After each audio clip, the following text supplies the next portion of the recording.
اللہ تعالیٰ نے اپنے نبی صلی اللہ علیہ وسلم کو کہا تھا آپ اگر قتل کرنا چاہیں، کسی کو مارنا چاہیں، کفار کو آپ قتل کر سکتے ہیں، جنگ کر سکتے ہیں، لیکن آپ صلی اللہ علیہ وسلم نے یہ نہیں پسند کیا، بلکہ آپ نے سب کو معاف کر دیا تھا۔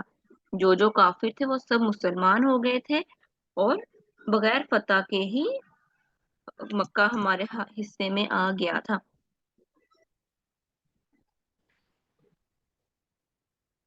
ٹھیک، یعنی اللہ تعالیٰ کے نبی نے جنگ کے لیے گئے تھے، لیکن جنگ کا موقع ہی نہیں آیا، لوگ خود ہی ان کے دلوں میں ڈر اور روب بیٹھ گیا، اور وہ اسلام قبول کر چکے تھے۔ پھر آپ صلی اللہ علیہ وسلم نے سب کو معاف کر دیا، اور جنہوں نے آپ کے معاف کرنے سے پہلے اسلام قبول کیا تھا، ان کے بعد معاف کرنے والوں جن کو بعد میں معاف کیا، انہوں نے بھی اسلام قبول کر لیا، اور اس طرح سارا مکہ مسلمان ہو گیا۔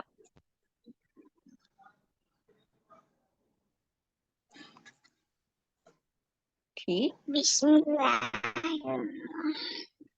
تو فتح مکہ بغیر جنگ کے ہوئی تھی۔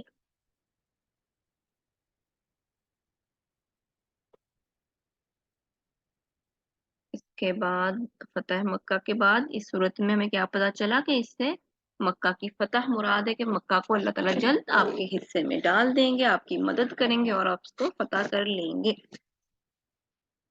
تو اب اس کا ترجمہ یاد ہو جائے گا، سب پڑھیں ایک ساتھ۔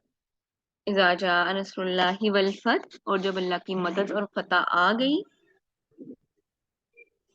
بسم اللہ الرحمن الرحیم اذا جاء نصر اللہ والفتح، جب اللہ کی مدد اور فتح آ گئی، ورأيت الناس يدخلون في دين اللہ افواجا، اور آپ نے لوگوں کو اللہ کے دین میں جو داخل ہوتے دیکھ لیا۔ فسبح بحمد ربک واستغفر انہ کان توابا، تو اپنے رب کی حمد کے ساتھ تسبیح کیجیے اور اس سے معافی مانگے، بے شک وہ بڑا توبہ قبول کرنے والا ہے۔ سب کو سمجھ لگ گئی؟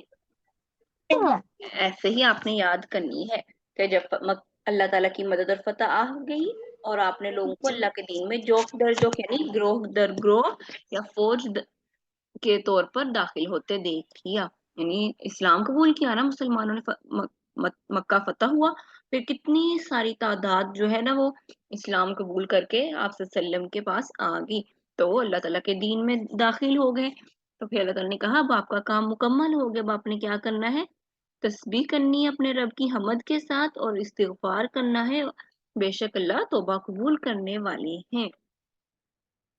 کے بعد ہماری جو اس سلیبس کی آخری سورت تھی وہ ہے سورت کافرون۔ بسم اللہ الرحمن الرحیم، قل آپ کہہ دیجئے، یا ایھا الکافرون، اے کفار یا اے کافرو، لا اعبدو، میں نہیں عبادت کرتا اس کی، ما تعبدون، جس کی تم عبادت کرتے ہو، ولا انتم عابدون ما اعبد، اور نہیں تم عبادت کرنے والے، ما اعبد، جس کی میں عبادت کرتا ہوں، ولا انا عابد ما عبدتم، اور نہیں میں عبادت کرنے والا تمہارے معبودوں کی، ولا انتم عابدون، اور نہیں تم عبادت کرنے والے، ما اعبد، جس کی میں عبادت کرتا ہوں، لکم، تمہارے لیے، دینکم، تمہارا دین ہے، ولی دین، اور میرے لیے میرا دین ہے۔ سورہ کافرون میں اللہ تعالیٰ نے اپنے نبی صلی اللہ علیہ وسلم کو حکم دیا، کل سے مراد یہی کہ اللہ تعالیٰ اپنے نبی کو کہہ رہے ہیں کہ آپ کہہ دیجئے، کن کو کہنا ہے؟ کفار کو، کہ میں تمہارے معبودوں کی عبادت نہیں کرنے والا، اور نہ ہی تم میرے معبود کی عبادت کرتے ہو، اور نہ ہی، پھر آگے تاکید کے ساتھ دوبارہ اللہ تعالیٰ نے کہا ولا انا عابد ما عبدتم۔ دیکھیں دوسری آیت میں لا اعبدو تھا، اور معنی دونوں کا وہی تھا، ولا انا، اور نہیں میں عبادت کرنے والا، ما عبدتم، جس کی تم عبادت کرتے ہو۔ پہلے اللہ تعالیٰ نے اور جملے کے ساتھ بات کی اور بات وہی تھی، پھر دوبارہ اسی الفاظ بدل دیے، معنی اور بات وہی رہی۔ تو دونوں آیات ہم جب زبانی جو یاد کرتے ہیں ان کو، بچوں کو مشکل ہوتی ہے نا یہ آیات یاد کرنے، کیونکہ سیم ریپیٹ ہو رہی ہوتی ہے، تو اللہ تعالیٰ نے دیکھ لیں مختلف الفاظ کے ساتھ قرآن پاک میں ایک ہی بات کو کس انداز سے بیان کیا ہے، اور انکار کروایا ہے کہ